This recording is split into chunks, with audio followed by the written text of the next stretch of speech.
5 సంవత్సరాలు క్రిస్టియన్ సంస్థలు ప్రారంభించినటువంటి ఎయిడెడ్ ఇన్స్టిట్యూషన్స్ అన్ని డ్యామేజ్ చేసే పరిస్థితికి వచ్చారు, నిర్వీర్యం చేసే పరిస్థితికి వచ్చారు.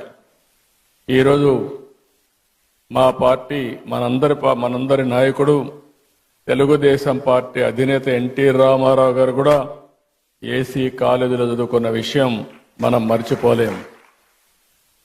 ఆయన విజయవాడలో ఉండి గుంటూరుకు చదువుకున్నాడంటే అలాంటి స్టాండర్డ్స్ అన్ని కూడా ఆ రోజుట్లోనే ఇవ్వగలిగారు. అది వీరి యొక్క విశిష్టత అని చెప్పి కూడా నేను మీకు తెలియజేస్తున్నా. ఇప్పుడే చాలా మంది మాట్లాడారు.